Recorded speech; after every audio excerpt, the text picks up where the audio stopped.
Hello everyone. So this is week 6 and we start with another new lecture, but we will be continuing with the same old chapter, which was chapter 4, network layer.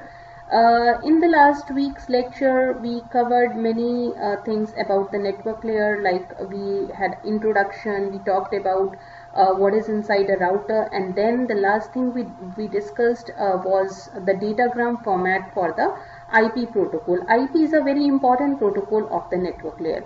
Now in this week we are going to cover these three subtopics of the topic 4.4, which is IPv4 addressing, ICMP and IPv6.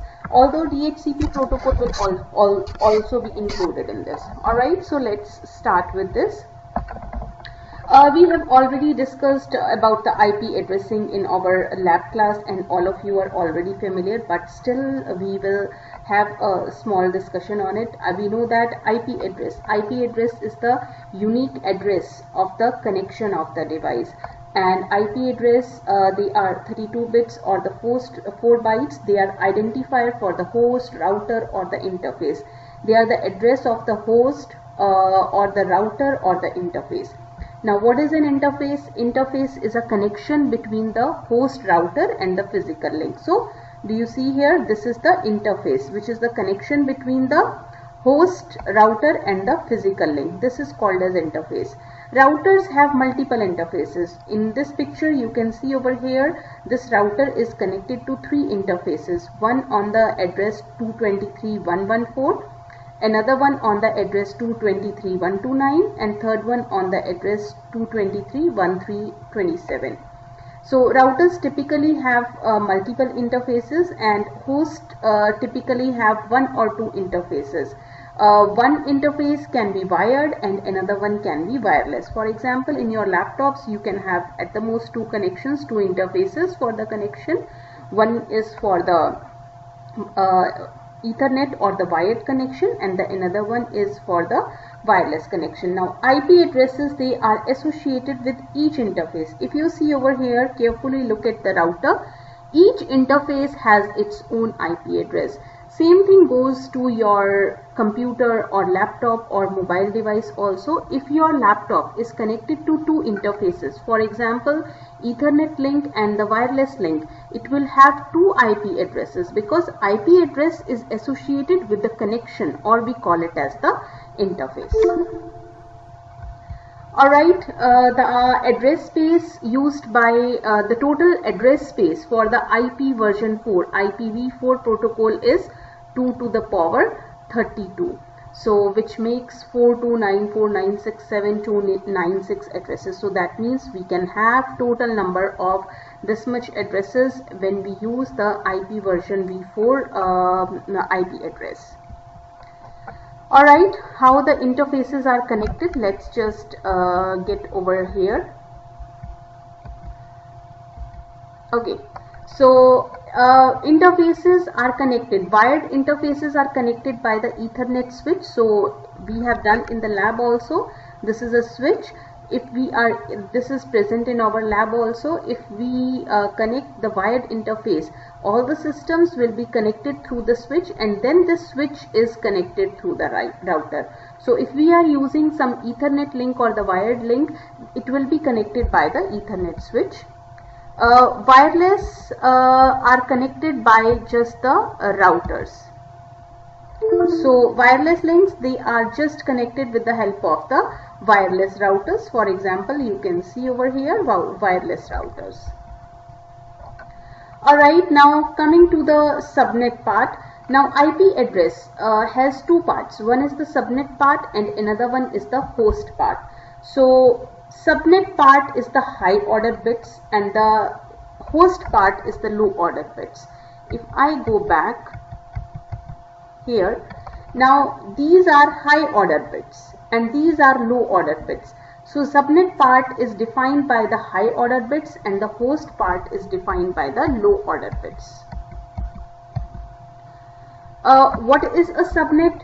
Subnet is multiple devices having the same subnet part, but they have the different IP addresses. For example, I have an IP address 10.10.10.1 then I have 10.10.10.2, then I have 3, 4, 5, 6. So these are the multiple devices which have their subnet part same, but their host part, that means the machine number is different. That means they differ in their IP addresses. It can physically reach each other without getting the help of the router. So all the devices which belong to the same subnet, they can reach each other and they do not require the help of the router. So for example, in this figure you can see that the systems having the IP address 223.111.112.113, they belong to the same subnet. So if they want to send message to each other, no need for the router. Similarly, the systems over here in the subnet 223.129, they have the IP addresses 223.121 and 122. They belong to the same subnet. So this is a example consisting of the 3 subnets. This is the one subnet, this is the second subnet, and this is the third subnet. So there are 3 subnets over here, and if you see over here, each interface of the router has the separate IP addresses. So 3 subnets are created over here. Now to determine the subnets, how to determine the subnets? We will detach each interface from its host or router, creating the islands of the isolated network. So if you detach each of the host and if you create the island like this of the isolated networks, you get the number of the subnets. So for example, over here and over here we have the 3 subnets. Each isolated network is called as the subnet.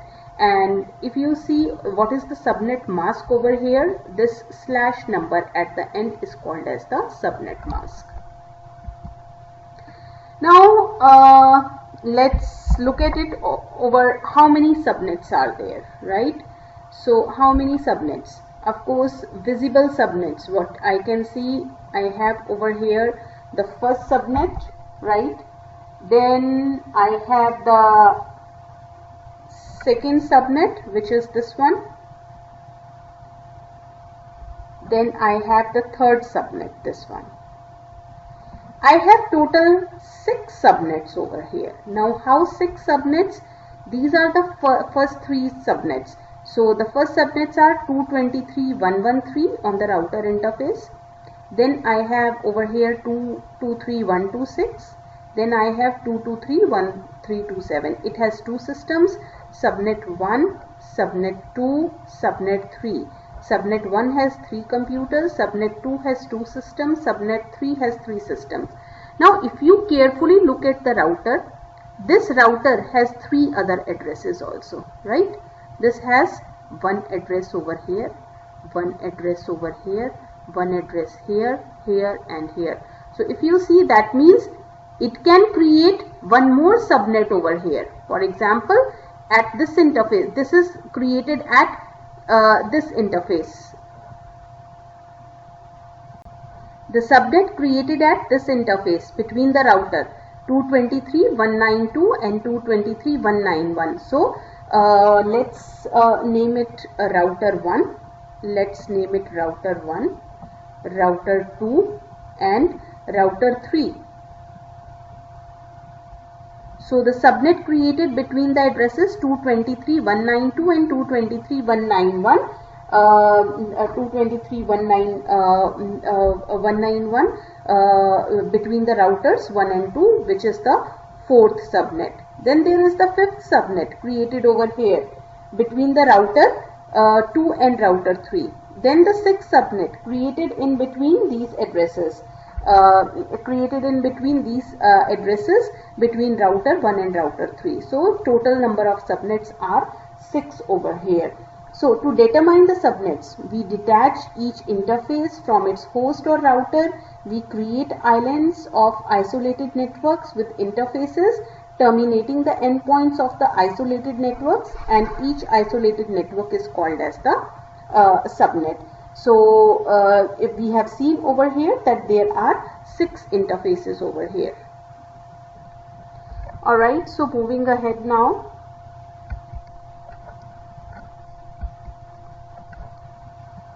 Alright, classful addressing, we already have done that IPv4 address was designed with a fixed length prefix, but to accommodate both small and large networks, and the whole address space was divided into 5 classes: class A, class B, class C, class D and class E. So this was called as the classful addressing. We have already done this in the lab.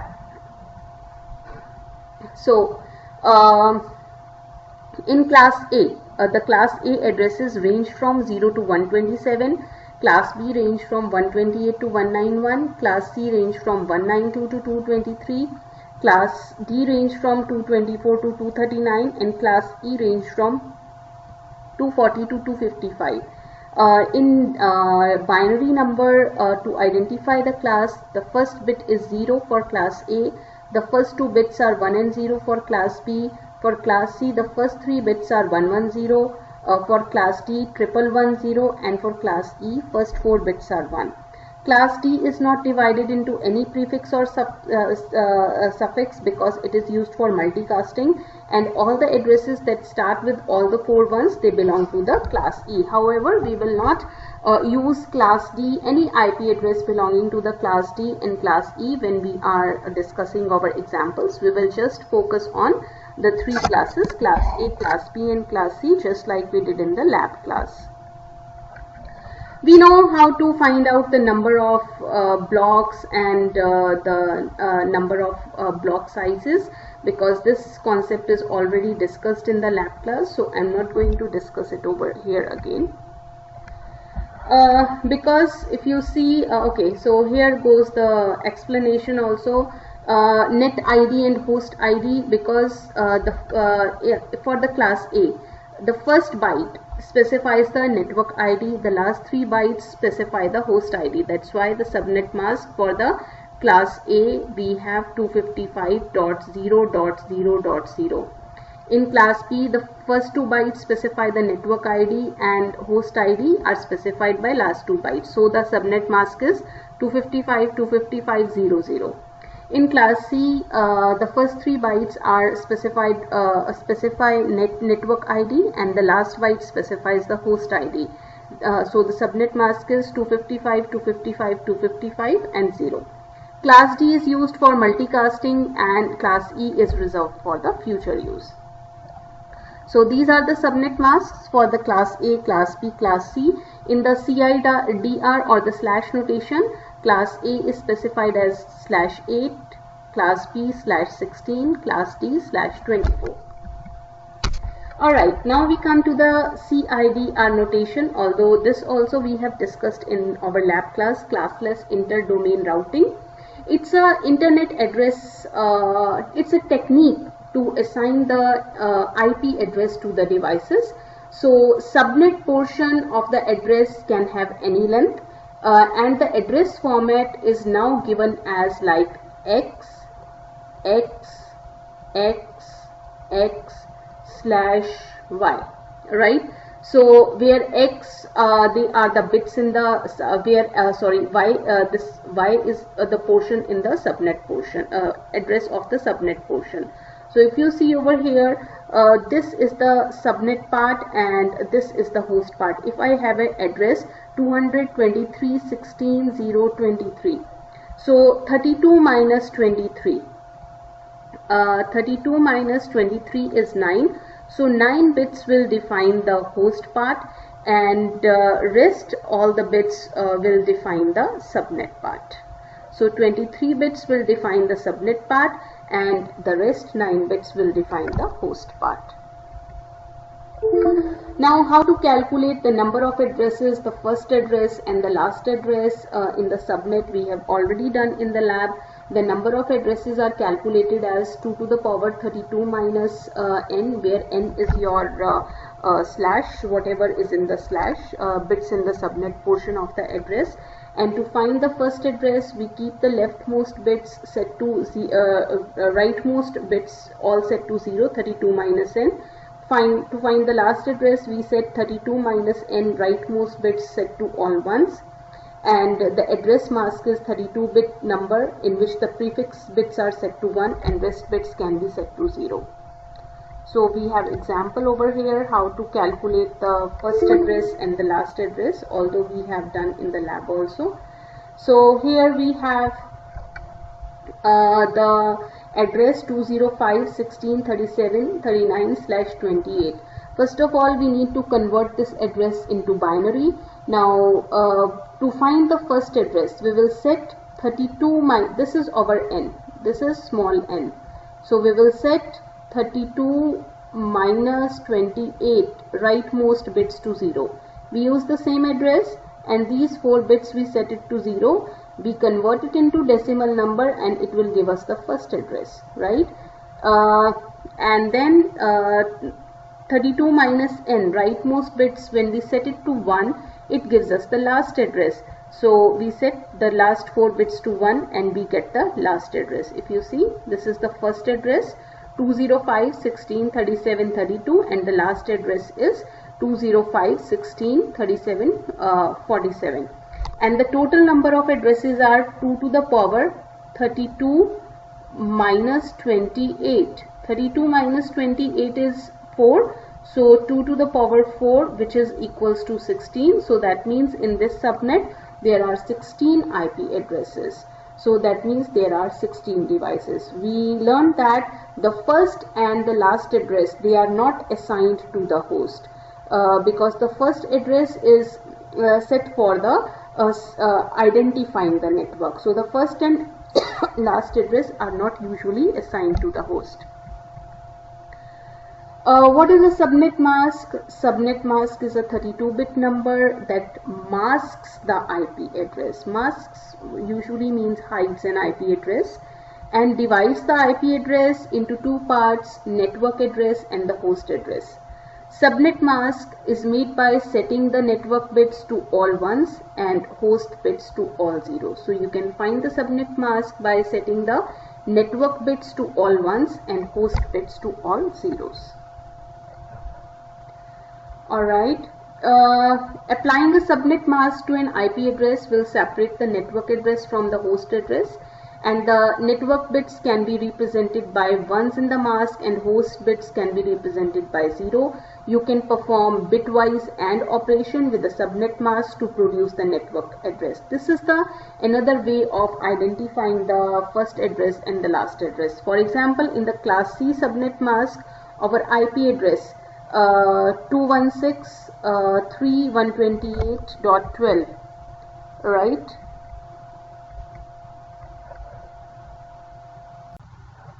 So this is the way to find the subnet mask. If I go back, so subnet mask, we can apply the subnet mask to the IP address and set to find out the network address and the host address. So network bits will be represented by ones and host bits will be represented by 0. So here we take an example. For example, we have this class C subnet address. So first of all, we will convert this address into binary number 216. It should not be 003, 128 and 12. Now applying the, because it's a class C address, so the subnet mask is 255, 255, 255.0. So we write the subnet mask and we perform the bitwise AND. When we perform the bitwise AND, what is the address we get? 216.3.128 and 0. So this is the subnet mask that we get it. This is how this is the way how to find the subnet mask. Now in order to how does we get the IP address? In order to obtain the block of IP addresses for using within the organization or in an office or in a company, a network administrator, they contact the internet service provider. So first thing is you contact the internet service provider, which will provide you an address from large block of addresses that have been already allocated to the ISP. ISP gets the IP addresses from the ICANN, which is the higher organization. The ISP can divide its address block into equal sized contiguous address block, and then it can give any of these address blocks to 8 organizations or 4 organizations or something like this. So ISP can divide, it can allocate large block of addresses, and it can divide the large block of addresses so that it can be distributed among the different organizations. For example, the ISP over here. So the ISP's block is this one, 200, 23, 16, 0 and 20. Now if you see, the network bits and the host bits have been identified. This is the network bits and these are the host bits. Host bits are 32 minus 20, which should be 12. Now this large block is distributed to the organizations.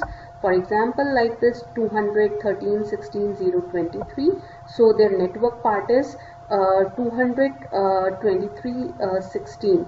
So if you see 32 minus 23, which is the 9, these digits are for the host ID, rest are for the network ID. Same thing goes with the other organizations also. How does ISP gets block of addresses from ICANN? I just now mentioned. Internet Corporation for Assigned Names and Number. It's an organization which is responsible for distributing the IP addresses to the different internet service providers.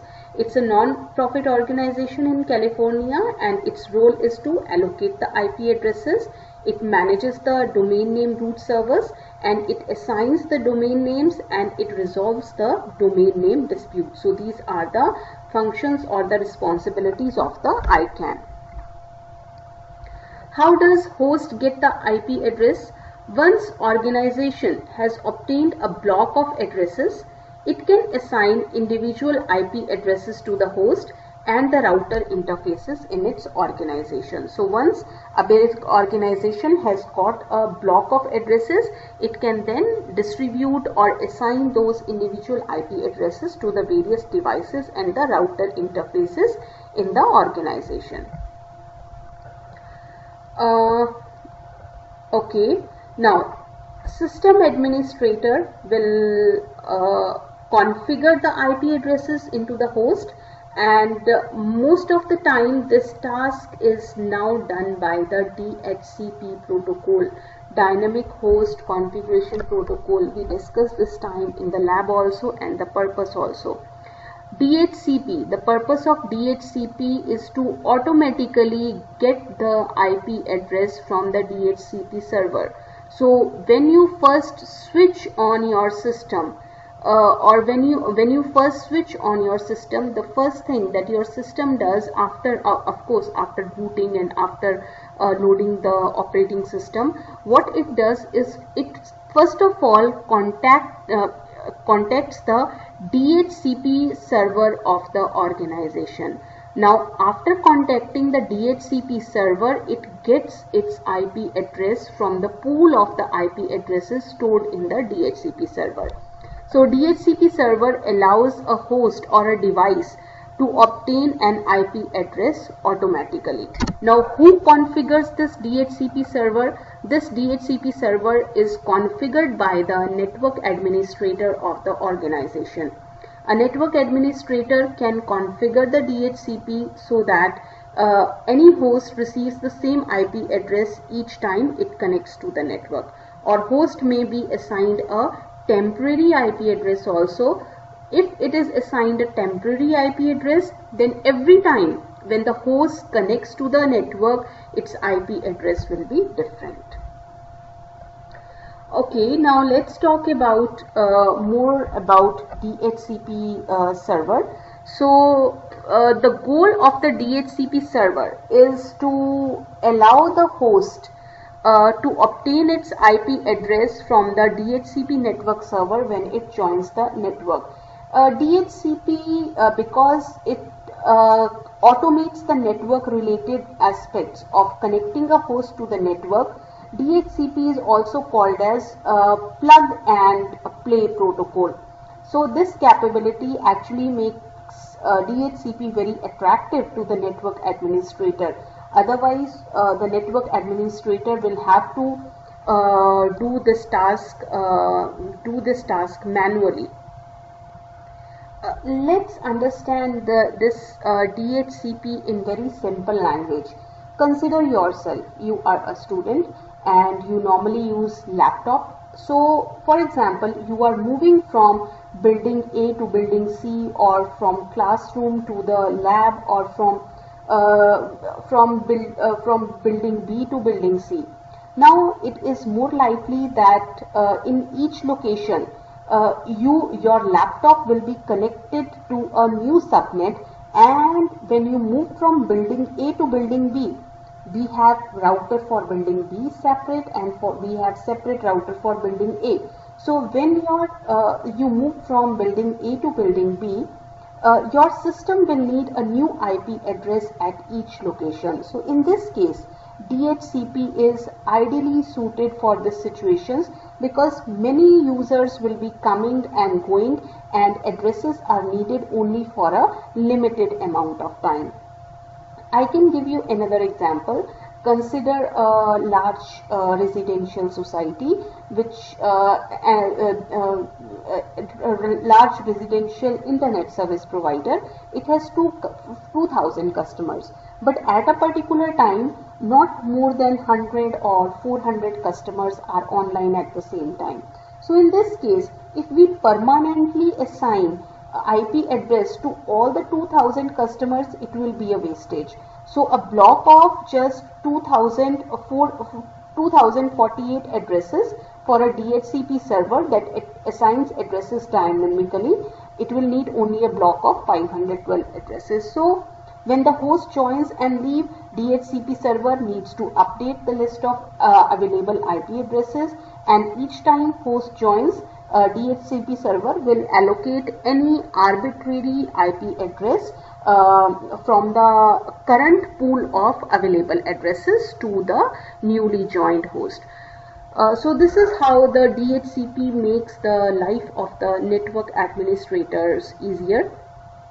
Also, host, in addition to the host IP address assignment, DHCP also allows hosts to learn the additional information such as subnet mask, address of the first hop router, which is called as the default gateway. We learned what is default gateway in the class, and address of the local DNS server. So DHCP server makes the host to learn all these things also, in addition to the IP address assignment.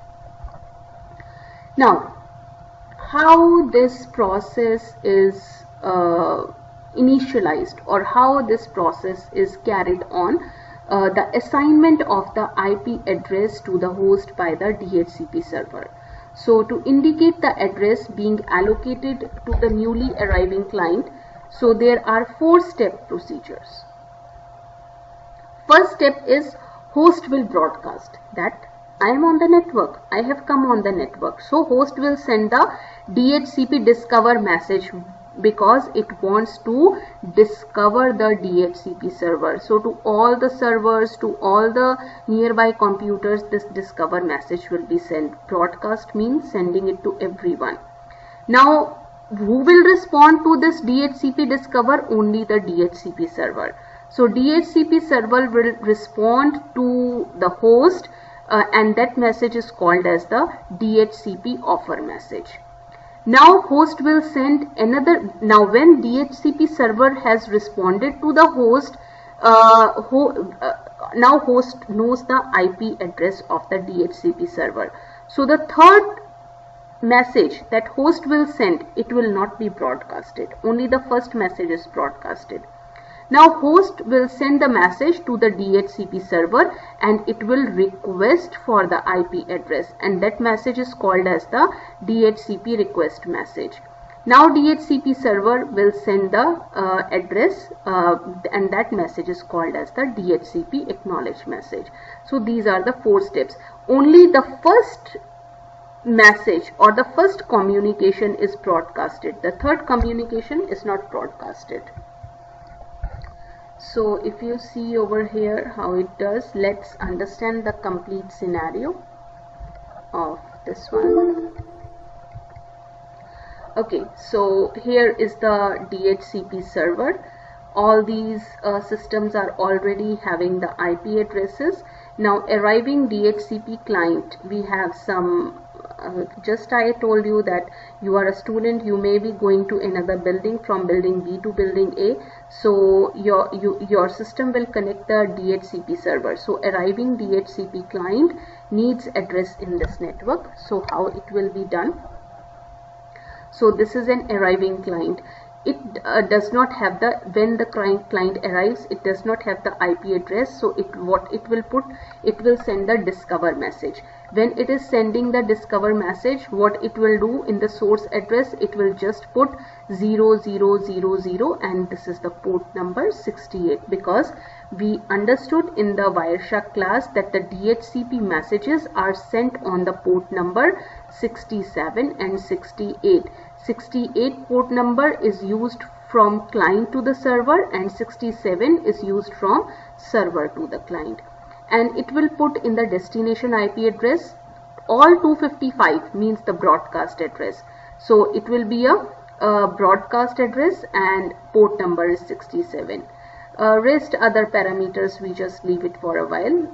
Transaction ID is just to recognize the client. Now when this so this was the DHCP discover message. Now in the DHCP, when the server receives, it contacts this client. Now it sends this IP address 223.125, and it uses port number 67. So from server to client, the port number used for DHCP protocol is 67. And from client to server, please remember, this is very important, from client to server the port number used is 68.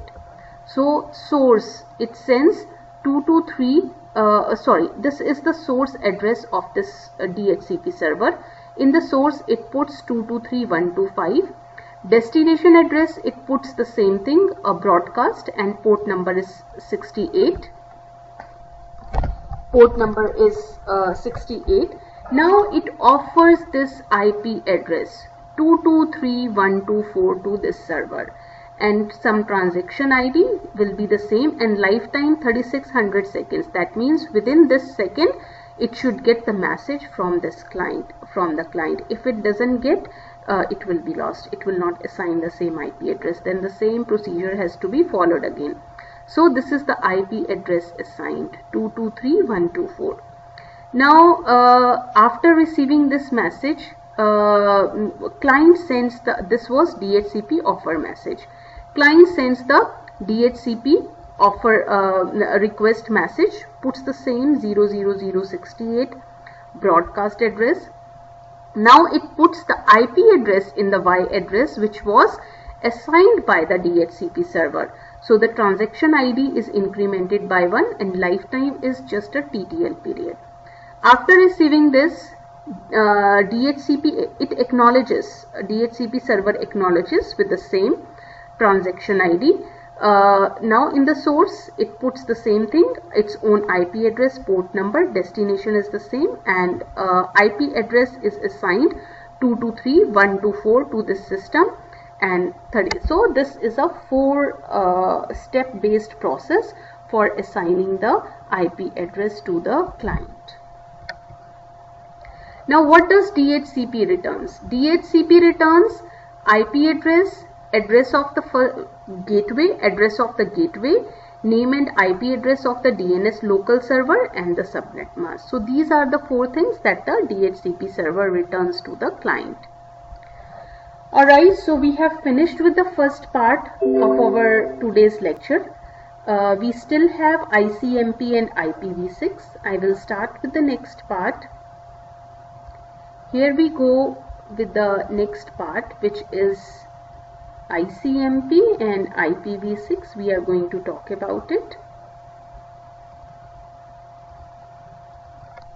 Alright, so first of all we are going to talk about network address translation, NAT router. Okay, before going to the NAT, I will like to mention a point about the DHCP server. DHCP discover message and DHCP offer message, both the messages are broadcasted. DHCP server discover message is broadcasted because the client doesn't know what is the IP address of the DHCP server. DHCP offer message is broadcasted because there can be many other DHCP servers. It's not only one DHCP server. So it is broadcasted to let others DHCP server also be aware about that I have sent it the IP address or I have contacted the client. So basically several DHCP servers can be present. So client may find itself in the enviable position if to choose from the several offers. So that's why it is broadcasted. Now let's come to the network address translation, NAT router. What is a NAT router? Let's first of all have a small discussion on it. We know that every device needs an IP address. So changing technologies and changing scenarios, we have a small office, home office, subnets, and also it will imply that if we have a small office or home office, we want to install a LAN to connect multiple machines, a range of addresses will need to be allocated by the ISP.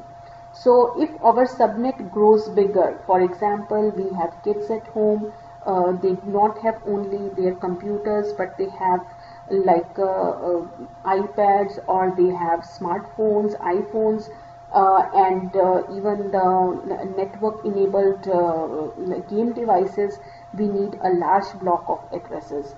So what will happen if internet service provider has already allocated contiguous portions to your network's current range, and what if a typical homeowner wants to know how to manage the IP addresses? So there is a simpler approach of address allocation, and which has found a widespread use, which is called as the network address translation. So if you see over here, this diagram actually shows the operation of the network NAT router, network address translation router. So for example, if you see over here, let's assume that this is our home, and we have this is the IP address, block of IP address given to us, 10.0.24/24, and these are all the addresses, address of the devices in our home, 10.0.0.1, 0.0.2, 0.0.3, and 4, 5, 6, and so on. And this is the address of the NAT router. So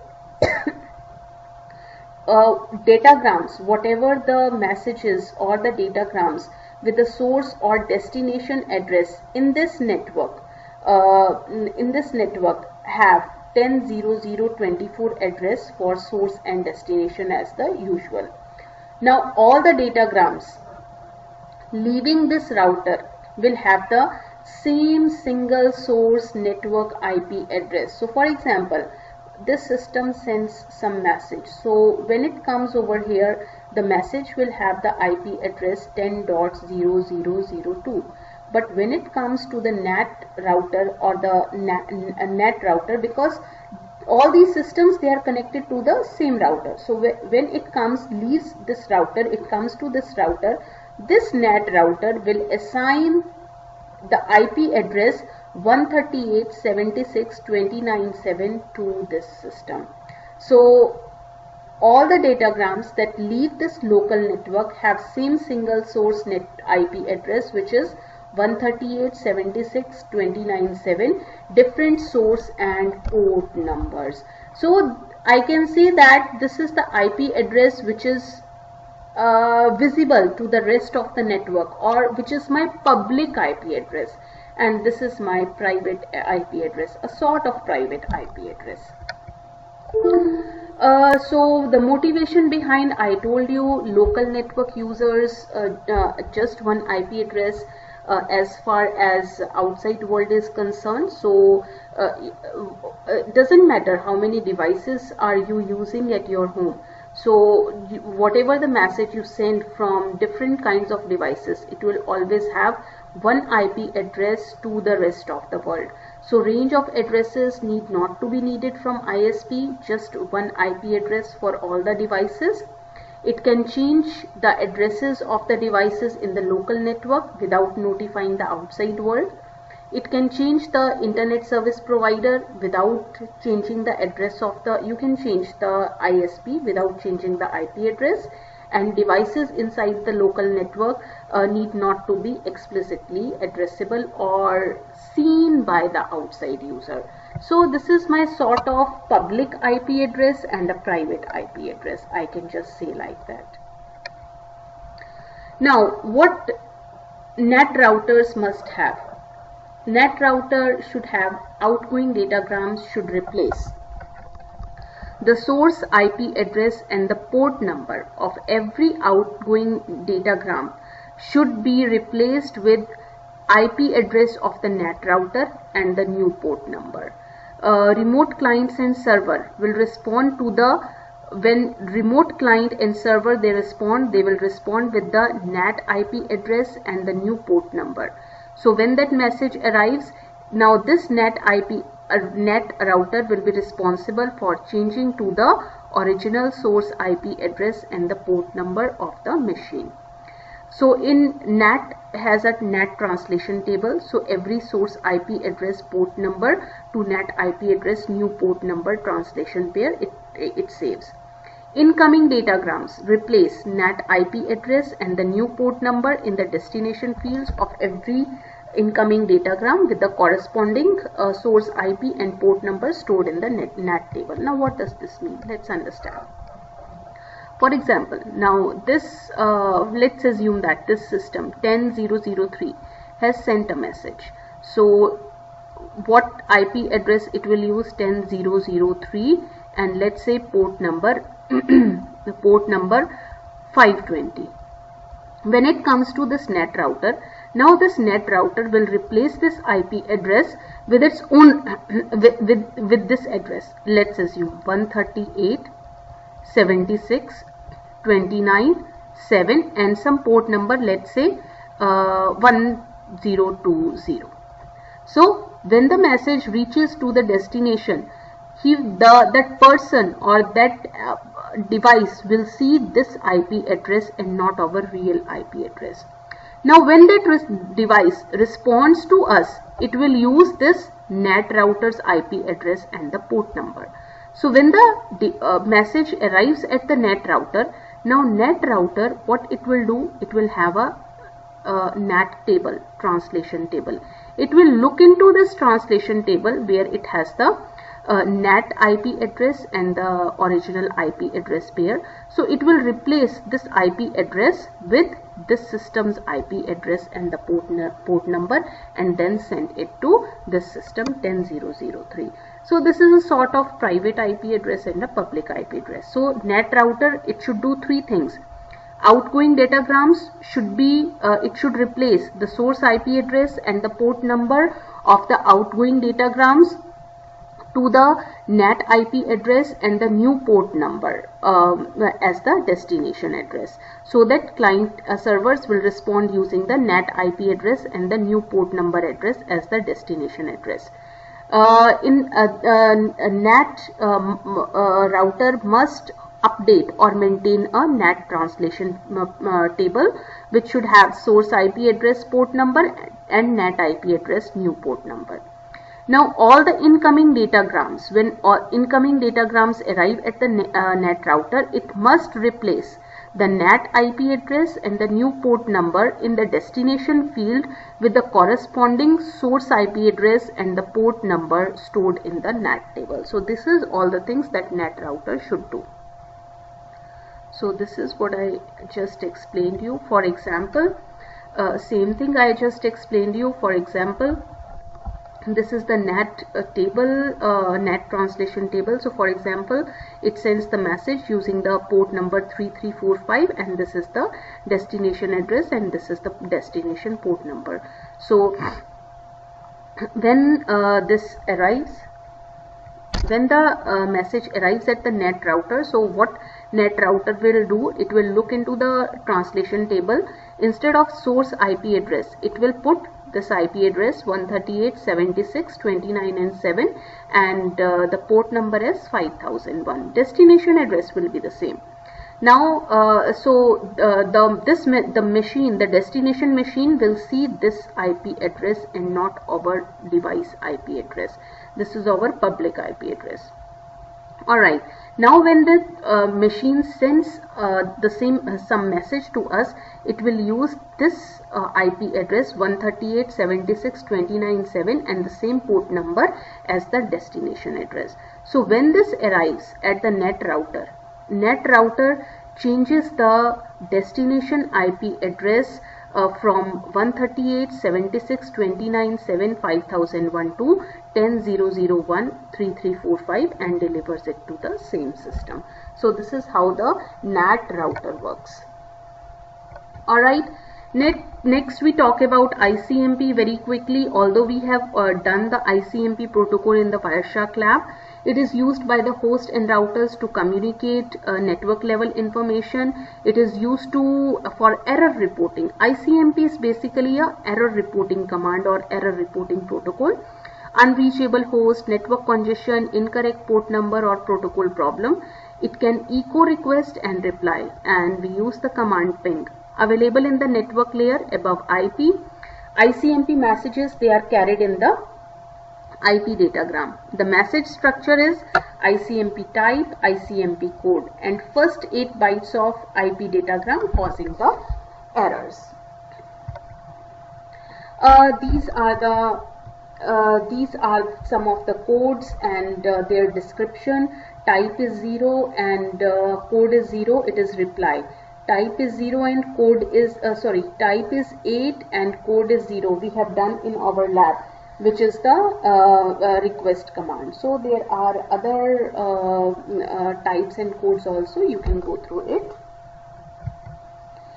Next is we talk about now IP version 6, IPv6. So 32-bit IPv4 address will soon be replaced completely by IPv6. So 32-bit IPv4 address space soon to be completely allocated. It will be completely exhausted. So we need some other thing, and now the solution is IP version 6. So what is IP version 6, and let's understand about it. IPv6 increases the size of IP address from 32 to 128 bits. So in IPv4, the size of the IP address was 32 bits, or we say that 4 bytes. And it becomes now in IPv6, the size of the IP address is 128 bits. 128 bits means 16 bytes. So if you see, there is a 4-time increase in the size of the IPv6. It has a fixed length 40 byte header, whereas in the IP we have 20 byte header, right? We have seen in the Wireshark lab. So it has a fixed length 40 byte header. There is no fragmentation or reassembling allowed, but this is allowed in the IPv4. These are the differences. No fragmentation or reassembling allowed. It is allowed in IPv4. And no checksum value. There is checksum value in IPv4. So these are the few differences between the IPv4 and the IPv6 datagram format. Alright, so this is the datagram format. If you see, it's simpler as compared to the IPv4. Quite simpler. So it has version, traffic class, flow label. These are 32 bits. Then payload length. Next header, hop limit, source address is 128 bits, destination address is 128 bits, and data is variable length. Alright, so what are these sizes? Version is 4 bits, it identifies the IP version. Traffic class, it's an 8-bit field, similar to the type of service field. We have IPv4. Type of service normally may be used for upper level protocol, for example UDP or TCP. Flow label is a 20-bit field. Flow label is a 20-bit field used to identify flow of datagram. So 20 plus 8, 28 plus 4, 32. So if you see, all these 3 takes 32 bits. Payload length, it's a 16-bit value and it is an unassigned integer giving the number of bytes in the IPv6 followed by the fixed length 40-bit datagram header. So payload length, what is the, just like in IPv4 we have the total length. So this is the payload length. So how much length of the total length of the IPv6 datagram. Next header, if you see we have the next header and the hop limit. Next header identifies the protocol to which the contents of this, so this specifies TCP or UDP. This specifies the type of service that we are using. So the field uses the same value as the protocol field. So the next header field is similar to the protocol field in the IPv4, which specifies the protocol used by the next higher layer, which is TCP or UDP. Okay. Hop limit. Hop limit, the contents of this field are decremented by 1 each router that forwards the diagram. So if the hop count limit reaches 0, datagram is discarded. So hop limit actually tells how many hops some field is put. For example, 12. Let's put 12 in the hop count field. So when it crosses first router, it is decremented to 11, then 10. So when hop limit reaches 0 and still the datagram has not yet reached the destination, it will be discarded and the sender will have to send the datagram again. Source and destination, so this is the IP address of the source and the destination. Data is the payload portion, which is the user data of the IPv6 datagram. Alright, other changes from IPv4, checksum has been completely removed to reduce processing time at each hop. Options allowed but outside the header, which is indicated by the next header field. ICMP version, it's a new version of ICMP and additional message types are also there. For example, packet too big, multi-classed group management functions are also included. If I go back, there is nothing message for if the packet size is too big, right? So in the ICMP for version 6, we have additional message type like the packet size is too big. Fragmentation and reassembling is done in the host only and it is not in the routers anymore. Transition from IPv4 to IPv6, because we already have the infrastructure and not all the routers can be updated or upgraded at the same time. So how the networks will operate with mixed IPv4 and IPv6 routers? Because if you see some of the routers, they use IPv4 addresses and some systems they use IPv6 addresses. So for example, if a host sends message, the source or the destination address is belongs to the IPv6, but the network router it is configured to have IPv4. So how it will operate with the mixed version of these addresses? We have a process or a technique called tunneling. So in tunneling, IPv6 datagram is carried as a payload in IPv4 datagram among IPv4 routers. So how this all happens? Let's understand this tunneling scenario. For example, let's assume I have over here 1, 2, 3, 4, 5, 6. I call it as, these are all routers A, B, C, D, E and F. Let's assume that these work on IPv6 version, these work on IPv6 version. These are the sender side routers and these are the receiver side routers. They also are configured with IPv6. But intermediate routers in the network, they are configured with IPv4. So how does, when this IPv6 arrives at this IPv4 router, how it will forward or how it will how it will recognize the datagram? So this process is called as tunneling. Tunneling solves the problem. The basic idea behind this is that now we have assumed that the two IPv6 nodes, for example B and E, over here, they want to interoperate using IPv6 datagrams, but they are connected to each other with the intermediate C and D routers, which are IPv4 routers. So intervening set of IPv4 routers, they are referred to as the tunnel. So now with tunneling, IPv6 node, for example, this is on the sender side B, on the sender side, it will take the IPv6 datagram and it will put into the data or the payload field of the IPv4. So what happens when it arrives over here? It recognizes it as it puts it into the because the next datagram is the IPv4, next router is the IPv4 router. So what it takes, the B takes the entire IPv6 datagram. So it takes the entire IPv6 datagram it can take because it is configured like this.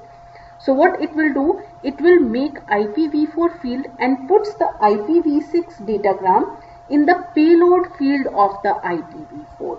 So now IPv4 datagram is addressed to the IPv6 node on the receiving side. This now here when this IPv4 datagram is received, here it forms a tunnel over here. Tunnel is formed over here. So the IPv4 datagram, when it reaches to the receiver side, for example E router, and sent to the first node in the tunnel, the intermediate IPv4 routers in the tunnel route this IPv4 datagram among themselves as if it is any other datagram. So the IPv6 node, this E node on the receiving side of the tunnel, receives the IPv4 datagram. It determines that IPv4 datagram contains an IPv6 datagram. It will extract that IPv6 datagram and then route that IPv6 datagram to the receiver exactly if it had received the IPv6 datagram. So this is how basically the idea is forming a tunnel is IPv6 datagram is put into the payload section of the IPv4 datagram. So this is how a tunnel is formed. So IPv4 header fields, source destination fields, this is IPv6 datagram and this is IPv4 datagram. So IPv6 datagram is put into the payload field of the IPv4 datagram. From IPv6 we make the IPv4 datagram. This is the idea behind the tunneling. So that's all about this lecture for this week. We will start with the routing in the next week, and thank you so much.